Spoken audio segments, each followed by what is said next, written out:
Desligue o ruído e conecte-se aos factos. Temos 10 estadias num dos hotéis de luxo Alma Lusa na Comporta. 2 adultos, 2 noites. Assine hoje o Observador com até 58% de desconto e habilite-se a ganhar. Tudo em observador.pt.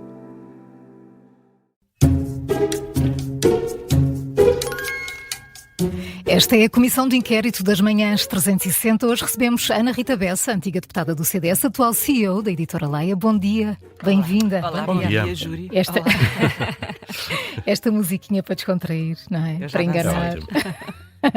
São 5 perguntas, cada resposta certa vale 5 pontos. Se tiver ajuda e acertar, recebe 2. Esta semana, para ter uma ideia do nível de exigência, o Miguel Frasquilho fez 20, António Costa Silva 22 e ontem o André Coelho Lima fez 14. O Miguel Frasquilho foi meu professor na faculdade, por isso está fora, pode ter muito melhor nota do que eu, aliás está certo. E, portanto, eu não estou a batalhar para esse número. O André Coelho Lima já está mais ao meu nível. Sim. Vamos começar por uma muito fácil. Essa de Queiroz e Ramalho Ortigão criaram um folheto de sátira sobre a política portuguesa. Como é que se chamava? Está a ver o problema. Sei perfeitamente que criaram, mas não vou ser capaz de dizer o nome. Vai. Vou? Vai. Vou. Então vou pedir aqui uma ajuda. É uma palavra que ainda se utiliza muito. Muito, então, hoje em dia, sim. Assim, para descrever assim. umas indiretas. Umas indiretas, uns ataques, umas bocas. Está na ponta da língua, não é? Tem que estar. Assim. As farpas. É isso. Não, é porque eu sabia. Na ajuda também tínhamos vários as farpas, as bocas do inferno, as tricas. As pessoas que nos estão a ouvir não fazem ideia da hostilidade deste ambiente. É sério, isto é tão simpático. Tirando o frio do ar-condicionado. Tirando o frio. É um frio que nos gela-nos a capacidade de pensar. No Parlamento, às vezes, parece que as farpas já não chegam, mas depois de anos como deputado e agora que está na Leia, qual é o género literário que melhor descreve, por exemplo, uma tarde como a de ontem, de debates no Parlamento? É um romance policial com muitos suspeitos? É um filme de ficção científica onde ninguém se entende? No nosso Parlamento, sim, eu acho que é um thriller. Se fosse naquilo que nós vemos nos Estados Unidos, já seria ficção científica. Por isso eu acho que sim, acho que a política é muito dada a vários géneros literários. Às vezes também o infantil, às vezes também apanhamos uns bocadinhos de infantil, às vezes até com fábulas. Era o que eu ia perguntar. Mudou muito desde que saiu da vida política ativa. Eu não quero ser velha do Restelo para manter no estilo literário, mas acho que mudou, sim. Eu noto muita diferença, embora eu acompanhe menos hoje em dia, até por força de estar ocupada durante outras horas do dia, mas noto sim muita diferença na maneira como o Parlamento... Como ocorre a atividade parlamentar, não só aquela que ocorre no plenário, que é aquela que tem maior expressão e visibilidade, mas aquela que depois também decorre nas comissões, e eu acho que isso é mais ou menos ponto assente e reconhecido que há um subir de tom da agressividade, o que em si podia ser o que é, mas eu acho que tem um efeito negativo colateral, que é uma maior incapacidade de gerar consensos e soluções que, mesmo que não sejam as ótimas, seriam pelo menos as segundas ótimas, e portanto esse subir de tom, que também não é um tema só português, mas que para o caso é o que nos agora importa, acho que não é favorável a ninguém e não vejo, não vaticino na bola de cristal assim uma melhoria a curto prazo. Isso preocupa-me porque acho que e temos falado muito sobre isso até a propósito do discurso do 25 de Abril do Sr. Presidente da Assembleia da República, porque acho que em nada isso atrai para a vida política, ou se atrair, atrai pela razão errada e, portanto, provavelmente pela forma e as pessoas erradas. E, portanto, preocupa-me pela qualidade da nossa democracia, que eu acho que não é uma coisa vaga e distante das nossas vidas. Acho que é muito próxima, muito mais próxima do que às vezes as pessoas se apercebem das decisões concretas do seu dia-a-dia. O ambiente, e se quiserem este género literário mais de thriller, não acho que seja desejável para a sustentabilidade do país. Devia ser mais romance. Devia ser uma ficção de adultos, não de adultos no sentido das 50 sombras do Parlamento, não nesse sentido, mas de adultos, da capacidade, ou se quiser até de uma não ficção, de uma capacidade reflexiva e de, portanto, de chegar a decisões mais amadurecida, que sim, que também encontramos em bons livros. Muito bem. 5 pontos. 5 pontos. E esta provavelmente também será fácil, Ana Rita Peça. Quem disse recentemente, já não me defino como de direita? Isso deve ter sido o Francisco Rodrigues dos Santos. Foi. Que era o presidente do partido quando Ana Rita Peça se afastou da vida política ativa. Verdade. Tem acompanhado a evolução do discurso de Francisco Rodrigues dos Santos? Não tenho acompanhado. Essa frase acompanhei apenas porque se tornou muito repetida, mas não tenho acompanhado de todo. Vou ouvindo que o Francisco tem feito uma alteração da sua linha de pensamento, mas é de facto uma figura que eu tendo a não acompanhar. Mesmo agora, passados estes anos, não tem interesse em não tenho muito como... interesse, sabe que eu tenho um tempo muito limitado por causa da atividade. Eu não tenho atividade partidária hoje em dia, enfim, esclareça-se. Mas tenho um tempo muito limitado e, portanto, tendo a seguir as pessoas cujo pensamento me interpela mais ou me desafia mais, e como isso é um tempo de facto reduzido, escolho outras pessoas, sou mais seletiva, escolho, pessoas que gosto muito de ouvir, que já nem estão também ligadas ao CDS, infelizmente. O Adolfo Mesquita Nunes, quando aparece, eu gosto sempre muito de ouvir. Raro. É pena, podia aparecer mais, mas tem um bom também, livro, aliás, sobre estes temas dos algoritmos de inteligência artificial. O Francisco Mendes da Silva, a Cília Meirelles, também acho graça ouvir pessoas que pensam diferente, mas por quem eu tenho um respeito intelectual grande, como por exemplo o Daniel Oliveira, e vou-me cingindo a estes, e o resto, há muita gente, tende a não acompanhar toda a gente. Foi assim uma espécie de um lapso a eleição de Francisco Rodrigues dos Santos para o CDS? Um lapso não foi uma eleição em Congresso, portanto lapso não terá sido. Foi uma anomalia? Também não sei se foi uma anomalia no sentido do Ulbeck. Não sei, não acho que tenha sido uma anomalia. Foi um facto, sobretudo os partidos têm uma história longa, como o caso do CDS, com muitos momentos de glória e muitos momentos de menor glória. Tem uma história de líderes que têm mais lastro, outros que têm menos lastro. Eu entrei para o CDS pela mão do Paulo Portas, para mim será sempre o líder de referência. Entrei com ele para o partido, com ele entrei para o Parlamento, portanto para mim essa é a referência. A Declaração de Princípios do CDS, que foi revisitada, salvo erro, em 2023, por caso me perguntarem, foi em 2020 que eu estudei, foi renovada pelo António Lobo Xavier. Eu participei nisso também com o Francisco Mendes da Silva e com a Cecília Meirelles. Continua a dizer muito essa Declaração de Princípios e é aí que eu mantenho. O resto, muita coisa vai e vem, umas ficam para a história e outras não. Muito bem, vamos continuar a vamos falar... ver se tem alguma aí nas suas notas. Vamos lá isso. Lideranças do CDS, vamos para a terceira questão, e a pergunta é muito simples. Que presidente do CDS liderou o partido durante mais anos? Foi Paulo Portas. 16 anos, salvo erro. 18, com uma interrupção de 2. Pronto, então vá. Foram 16, se quiser. Aceitam esta resposta? Claro. Em termos líquidos. Mas foi de longe o que liderou mais tempo, de facto. E na altura chegou a eleger 24 deputados, em 2011, o CDS, sob a liderança de Paulo Portas.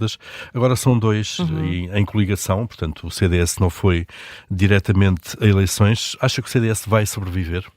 Bem, são 2, mas já foram 0, não é? Portanto, desse ponto de vista... Se bem que estes 2 são em coligação, isto é, não se sabe verdadeiramente quanto é que o partido vale. É verdade, tem toda a razão. Era uma discussão que também nos levaria para o PCP e para os Verdes e daqui não sairíamos.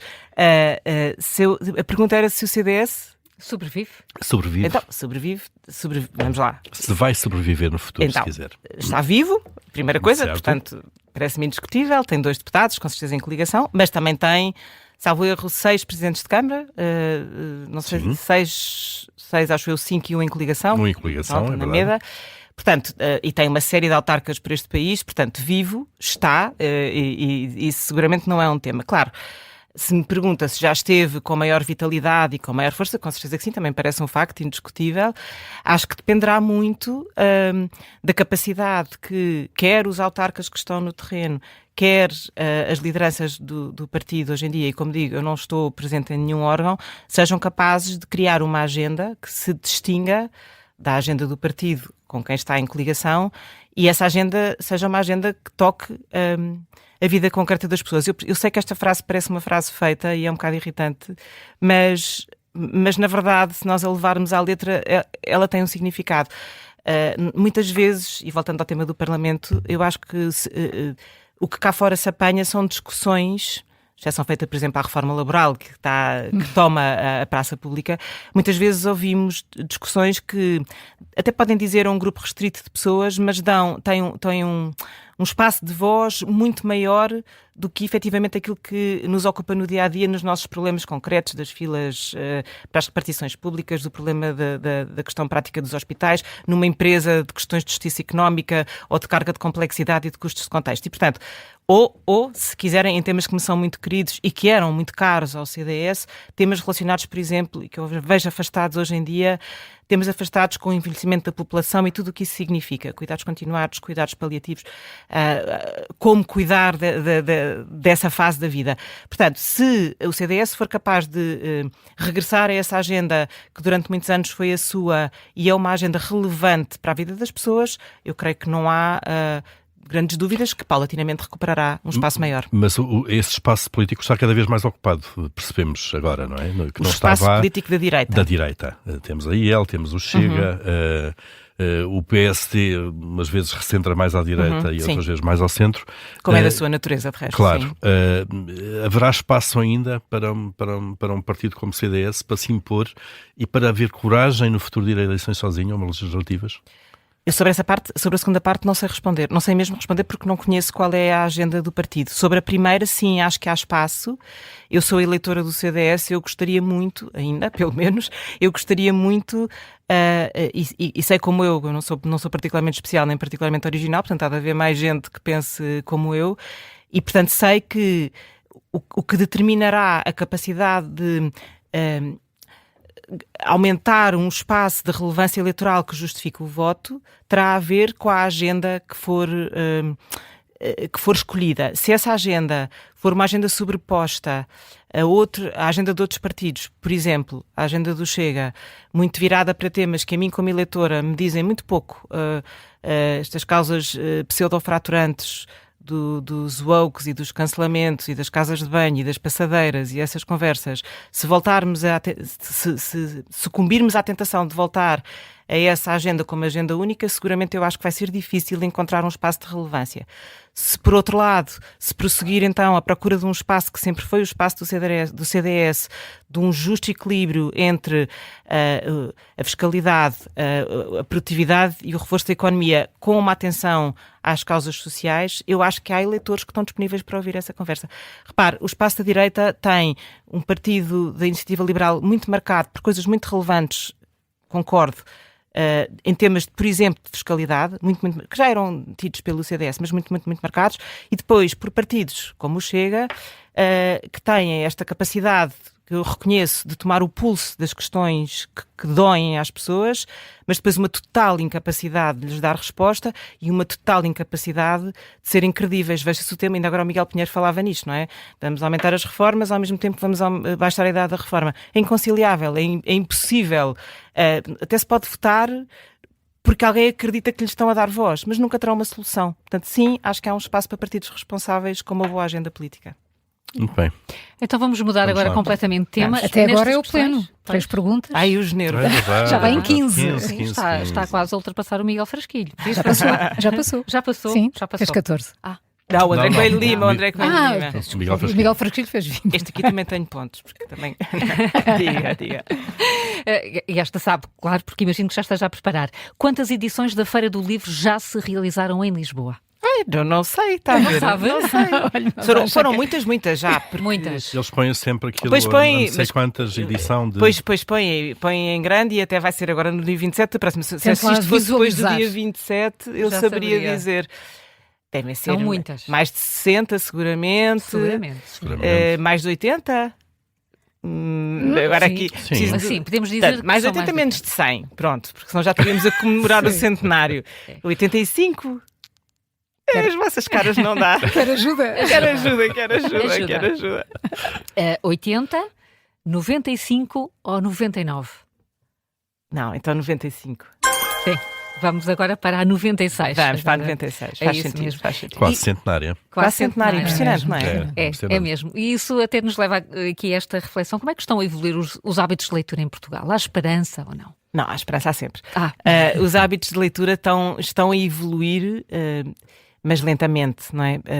E tem uma característica sui generis que é, de facto, há um maior número de livros comprados por pessoa, embora baixo, portanto com muita margem para crescer. A parte da esperança é que são as gerações mais novas que se estão a interessar mais pelo livro, que é bom. O facto de sui generis é que também se importam e se interessam mais pelo livro em língua inglesa. E nós sentimos muito isso no mercado como um todo, em parte porque as edições chegam primeiro ao mercado, pelo facto da escala. Este mercado dos livros é um mercado de escala. Os livros anglo-saxónicos são produzidos em larga escala, logo o preço é mais barato e, portanto, isso também permite um acesso mais fácil. E, portanto, boa notícia, lê-se mais, mas quem está a ler mais também escolhe em língua inglesa. Em todo o caso, eu acho que há um interesse maior, até uma certa, vou usar aqui uma expressão inglesa, coolness à volta do livro, que eu acho que tem todo o interesse em ser cavalgada no melhor sentido possível, e parte disso faz-se pelo trabalho das editoras, parte disso faz-se em casa, com os pais, é sempre aí que começa, e em parte disso faz-se nas escolas, promovendo uma boa forma, uma sedução para a leitura, talvez seja esta a expressão. Às vezes nós damos muito pendor, nas escolas dá-se muito pendor ao trabalho sobre o livro, que é obviamente importante, a escola é um local de trabalho. Falta, se calhar, trazer este lado da sedução para o livro, não é? Para o prazer da leitura, para não ser uma obrigação só, e por aquilo que o livro, nas suas múltiplas vertentes, mais literário, mais novela gráfica, mais ficção, mais não ficção, pode trazer de vantagem, de gozo, e também de reflexo de quem nós somos. As redes sociais estão a ter um papel grande. Há muitos TikTokers a divulgar livros. Instagramers, há bookstagrammers, TikTokgrammers, muitos grammars de muito sentido. Não, mas sim, as redes sociais têm trazido, é muito engraçado, não é? Nós às vezes diabolizamos as redes sociais e têm com certeza muita coisa que não é boa.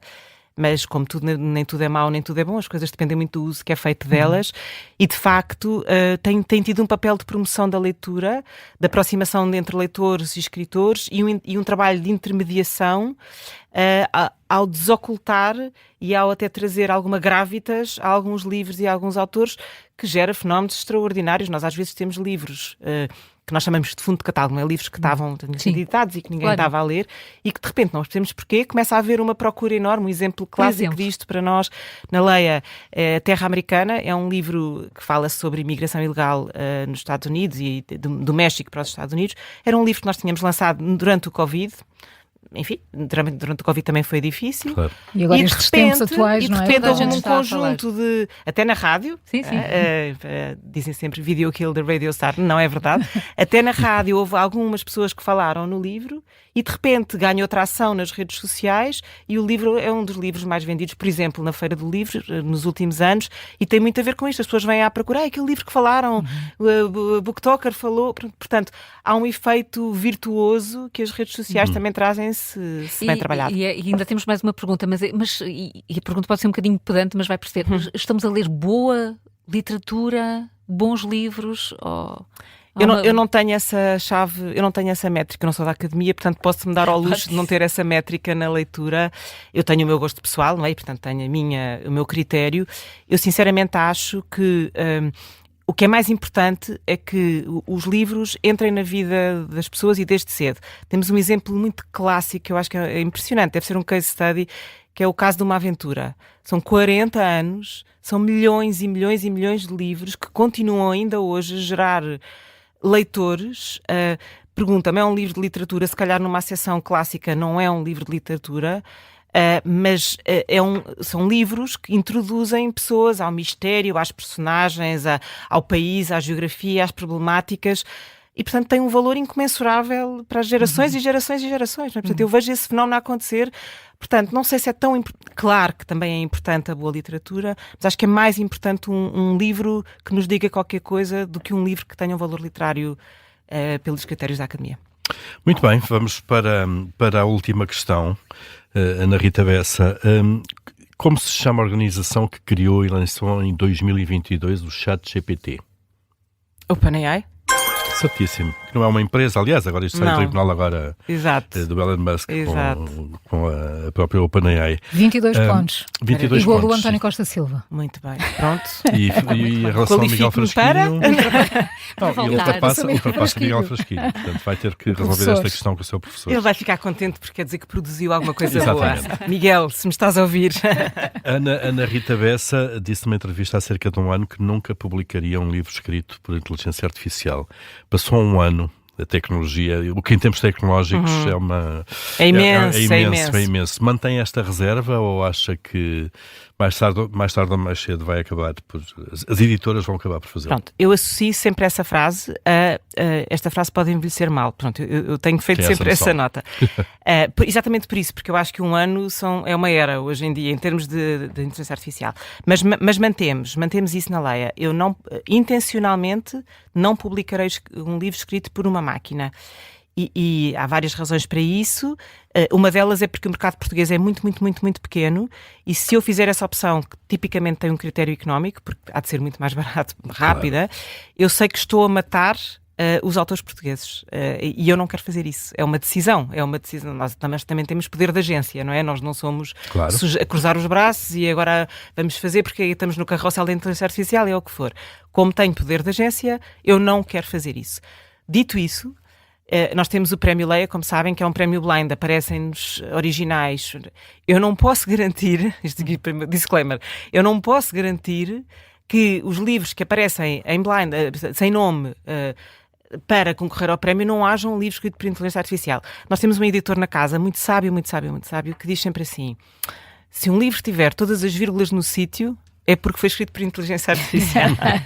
E, portanto, nós tendemos a usar esse critério como um critério para limpar aquilo que possa ter, ou despistar aquilo que foi. Portanto, eu não posso garantir que não queira, mas intencionalmente que não faça, mas intencionalmente não tenho. Não temos ainda ferramentas tecnológicas que permitam, de ainda facto, não, ao contrário dos plágios, para aqui claro, ainda não conseguimos fazer isso. É verdade. Claro. Muito Ana bem. Rita Bessa conseguiu 22 pontos. Muito bom. Para quem super vinha contente. Nem vou trabalhar hoje. Já tirar o dia. Nós tivemos boa nota, disse que também nos ia avaliar. Vocês tiveram ótima, percorreram quase tudo. Parabéns. Então, tinha previsão de temas? Tinha. Eu sabia que podia haver aqui temas por aqui, mas bateram CDS, quase todos. O que é que não me perguntaram quando é que foi fundado o CDS, mas andámos lá perto. Sim. Não me perguntaram números concretos sobre os índices de leitura também, mas andámos lá perto. Não, tiveram bem. Muito obrigada. Obrigada, foi um gosto. Bom fim de semana.